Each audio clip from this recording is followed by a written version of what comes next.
Cześć! Dziś przedstawię Wam nagrzewnicę wodną Heater Condense.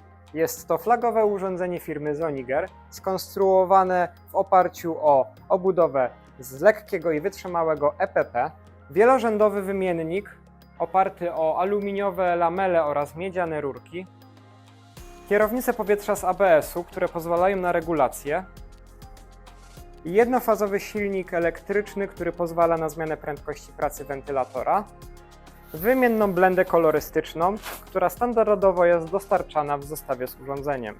Nagrzewnica wyposażona jest w krótce przyłączeniowe.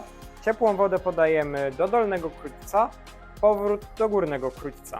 Krótce wyposażone są w dodatkowe zawory, które pozwalają na odpowietrzenie układu, a także na spust czynnika w przypadku prac serwisowych.